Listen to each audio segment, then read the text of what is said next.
Thank you so much for joining us for Indianapolis This Week on this, the first day of 2017, a new year that promises to be another huge year for politics. Donald Trump and Mike Pence set to be sworn into the White House in just 19 days now, but we start today in Indiana and the changes coming here. Eric Holcomb will be sworn in as Indiana's next governor 8 days from today, taking over, of course, for Governor Pence. The state will also see a new attorney general in Curtis Hill, and Jennifer McCormick will take over as the new superintendent of public instruction. She, of course, replaces Glenda Ritz, who's preparing to move on after 4 years in charge of the state's schools. She is with our State House reporter, Katie Hines. Superintendent Ritz, thank you for being here this morning. My pleasure. When you look back at your time in office, what do you credit as your greatest accomplishment? Well, I think it would have to be outreach for school improvement, making sure that we have outreach coordinators all around the state of Indiana that are hired within the regions in which they actually serve. They have a vested interest in their communities and the improvement of their schools, and we've improved a lot of schools during my tenure. Is there anything that you would have done differently? So I guess, looking back, it's been about the conversation about public education. And when I ran in 2012, I did promise the voters that public education would be a public conversation. So I really feel like we have made quite a bit of headway in making sure that we are promoting public schools and making sure that they're the choice of children in the state of Indiana. We serve over 1 million children in public schools, and that's continued to be the great conversation. Where do you feel the state of education here in Indiana stands right now? So right now, I feel like the General Assembly needs to address a few things regarding teacher recruitment and retention. They need to really address and get some local control over the compensation of teachers, the evaluation of teachers, making sure that we're always able to recruit, retain our best educators. Also, as I mentioned before, it's about the high stakes that are attached. Using letter grades to rate our schools when it's really supposed to be about school improvement, making sure that all children have the opportunities that they need and the support that they need going through. So I started my tenure with a mission that talked about improving public education, building an education system of equity and high quality with student-centered focus. And that's what we've begun, and that's what we are doing, and I hope it continues. Does the current system do enough to measure student growth? I know we saw a number of schools, significant increase in the number of schools that got an F, and a significant drop in the number of schools that got A. Is this doing enough to measure student growth? Do you think this is an accurate picture? So the accountability system is working as it should. The new accountability system, the first time we've been using it, it actually measures growth and gives credit for the growth of students that are making. And if you actually look at what schools actually were doing, we have quite a few positive stories about the growth of student performance in terms of growing over from one year to the next year. What the measures really are about with accountability is about the test. So the test has more rigor to it. So the performance on the test is not where it needs to be. But that will come with time. But the improvement of what children have been doing within the schools from year to year in the new system definitely shows the growth that's been happening within our schools. So it'll start to, the performance of the students on the test will begin to improve. We've only really had the standards a couple of years as well as the test. So it takes a little bit of time to make sure that that performance level actually improves as well. Now that you're leaving office, how do you respond to the criticism, the blame that was placed on you for issues with the I-STEP? Well, the test is the test, and I will go back and say again, it's really about the high stakes that are attached to the test. And so the test has a lot of meaning now, and so everybody, if it was about student improvement and was really looking at just the student scores, and we didn't have it attached to teacher compensation, we didn't have it attached to the A to F grades, and we didn't have it attached to those types of things that cause great consternation within not only the school community, but the communities at large in our state of Indiana. I think that there would be a good conversation about what should be on the test, which is where I was trying to head things in the last segment of my term here, is what really are we measuring? And we should be about measuring student performance and student growth, and that's really all it should be about. We shouldn't have the high stakes attached to it. Are you confident with the direction it's headed? Well, the conversation certainly is out there, and my Jennifer McCormick, who will be taking my place. She ran on the same platform as I did during the election. She herself has said, you know, we shouldn't be doing the ABCDF. We shouldn't be rating our schools. We ran on a very similar platform. So I'm hoping that things are going to go in that good direction because we really do need to be that way in terms of the federal government has given all states in the nation flexibility to not rate their schools in 5 categories. We simply are supposed to be about school improvement. And so the federal flexibility is there to do what we need to do. And we'll see if the General Assembly feels the same way. What's next for you? Well, you know, I have plenty of opportunities, I feel. Like I said at the beginning, I'll be in the space of public education, being an advocate for what's happening in our public schools, being of service in some way at a public school level. You know, I have a library degree. You know, I have many aspects that I could do regarding education, and I look forward to still working with kids. We talk now about the best and worst of 2016, the political stories over the past 12 months here that capture the world's attention. Our political insiders are with us now, starting with Laura Beck and Abdul Hakim Shabazz. Actually, Laura, I would say the biggest thing of 2016 obviously was Donald Trump and his impact here on the state of Indiana, but you also had quality Republican candidates. You had Eric Holcomb ran a flawless campaign. Curtis Hill was the largest vote getter in the state of Indiana history. Jennifer McCormick, you know, really did the groundwork so well. Donald Trump did help, I think, for 2016, the Republican sweep.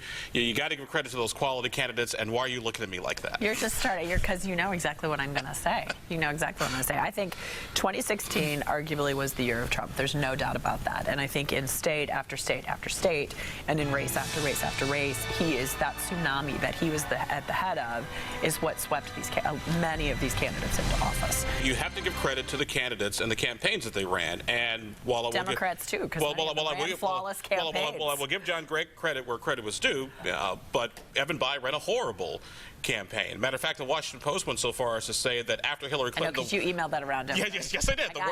Yes, you did. The worst candidate was Evan Bayh, because you know, in an era of change and people looking for something new, I was surprised that my Democratic friends went back and sort of, you know, kind of went retro this year. Hindsight's 2020, but Trump was the biggest story of the year. I think politically, probably maybe of our lifetimes. I don't know.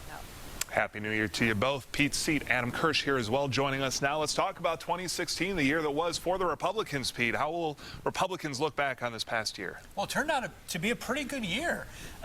Didn't really know what was going to happen at the presidential level. I think it turned out very differently than most people expected. I mean, we were up very, very late on election night. Turns out actually the day after we were up until we really knew what was going on with that race. And then you had races from governor to U.S. Senate, the legislature, everything in Indiana went the Republican route. And I think that's an indication of how Hoosiers feel good about what their government has been able to do and how important they think it is to turn the trend in Washington, D.C. of getting little done. They want to start moving forward and getting things accomplished. Adam, Indiana Democrats looking forward to leaving 2016 in the rearview mirror? I think everyone's looking forward to leaving 2016 in the rearview mirror. But I think Democrats had a tough year nationwide and in Indiana.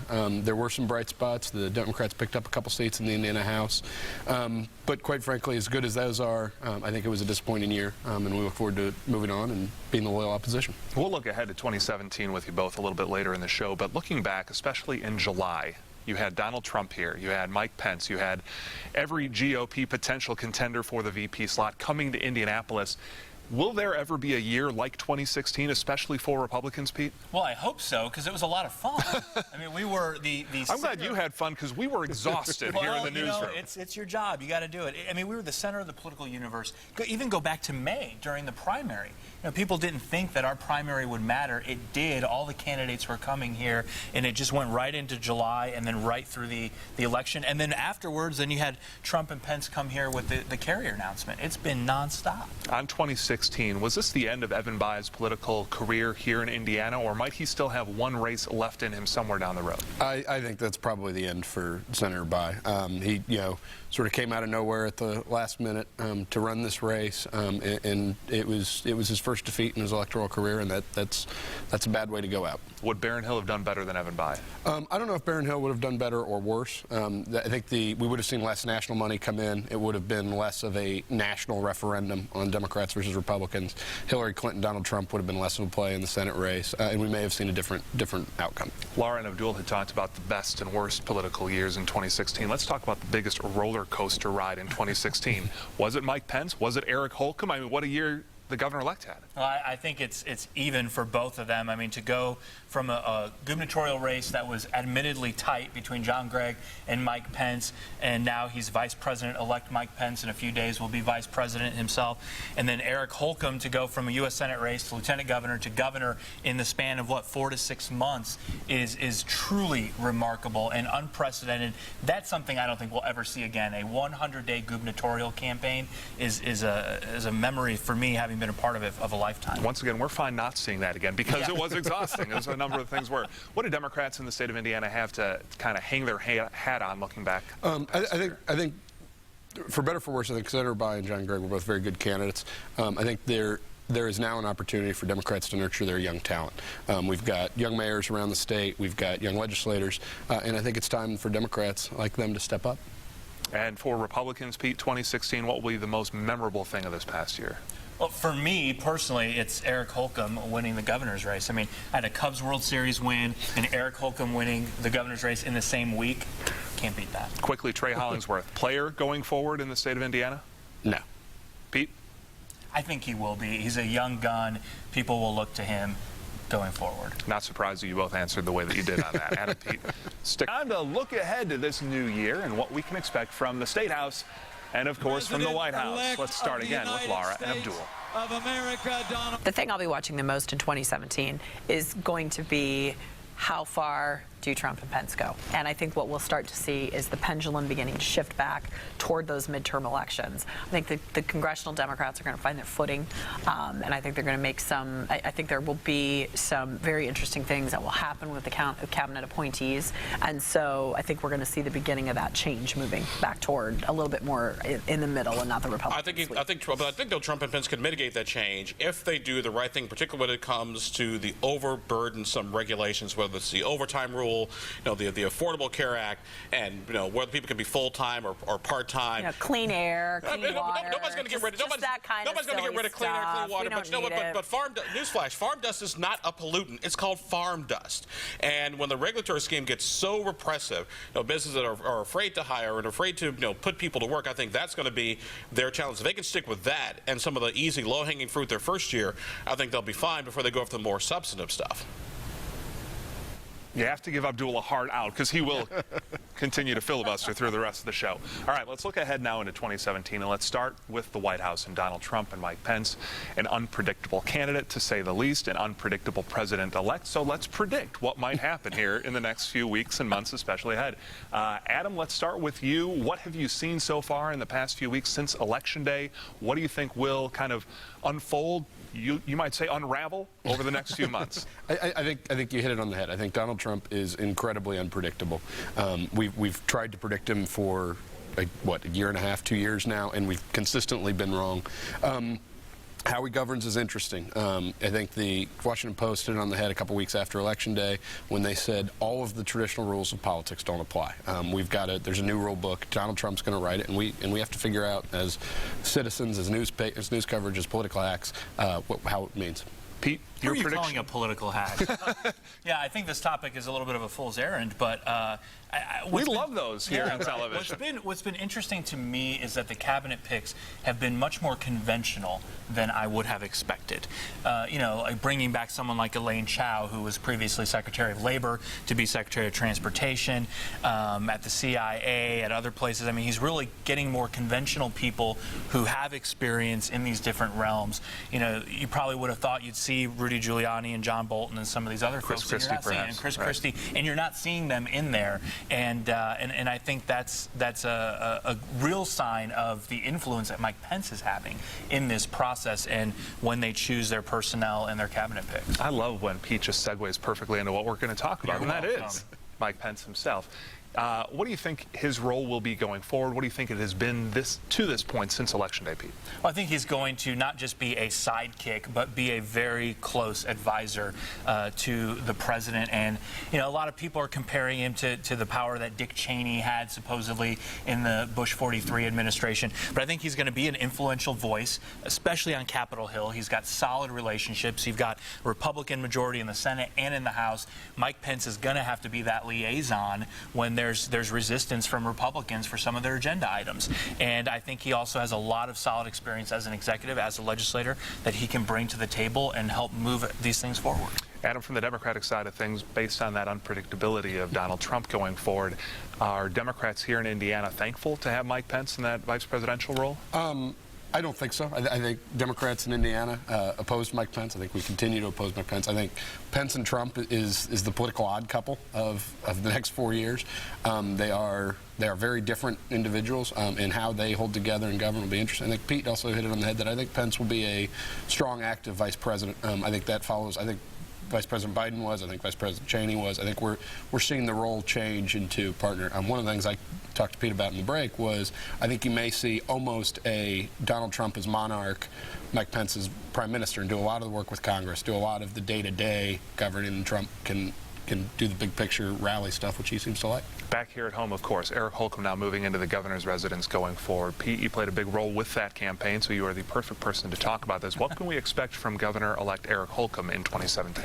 Well, you're going to hear his agenda here in just a couple of days. On January 5th, he'll be unveiling his agenda. I think you'll hear a lot of things that you heard on the campaign trail, a little more detail as far as what he wants to accomplish this session.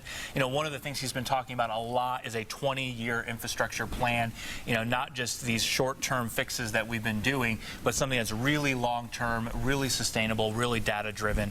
I think you're going to hear a lot about the drug addiction problem as well, and trying to kill that, as he says, before it kills more of us.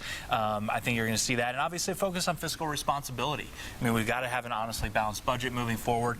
Those are the kinds of things that Hoosiers have come to expect, and the kinds of things that they deserve, and I think he'll deliver on it. Adam, for Democrats, campaigns, of course, are different than actual governing. Is Governor-elect Holcomb someone that Indiana Democrats can work with going forward over the next few years? I certainly think, I hope so. You know, it's nice to hear we're going to finally hear a plan from Eric Holcomb on something. He ran an entire campaign without any substantive policy ideas. We're going to wait until, obviously, a couple days after the legislature gets in to hear details. The infrastructure plan probably includes a road tax, a gas tax increase, and we'll see if Hoosiers want to swallow that. Let's talk about the State House quickly now. Republicans in dominant control there.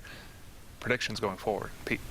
I think that will remain for several election cycles. You know, Adam said earlier that Democrats are going to finally groom some talent, you know, after they keep rerunning the same candidates over and over again. We'll see if that's the case.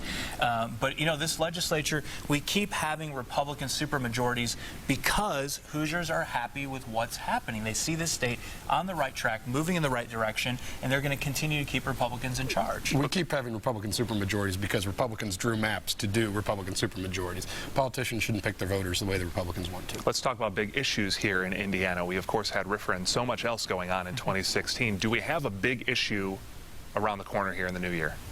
We've seen the Republicans push for a all-out abortion ban, which is transparently unconstitutional. We'll see if that gets a hearing. That's the one that I think we'll see if Governor-elect Holcomb stands to his word and says he'll stop bills like that from getting a hearing. Pete?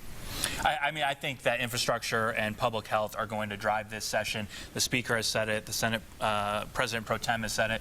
Eric Holcomb has said it. I think that's where their focus is going to be. The RFRA session was going to be the education session, and we saw how that turned out. Let's look ahead even further now into 2018. I know. Let's get ahead of it. Senator Joe Donnelly, is he in trouble as he seeks re-election down the road? I don't think Senator Donnelly's in trouble. I think Hoosiers respect Senator Donnelly's common sense approach to governing. He works across the aisle. He's got one of those bipartisan records in the Senate, and I think they'll reward him with another term. Pete, who runs against him? I think there's going to be a long list of people interested. I wouldn't be so confident. You know, Democrats thought John Gregg was going to win on Election Day. That didn't turn out. I wouldn't be so confident about Donnelly, who says things in Indiana that don't square with his record in Washington, D.C.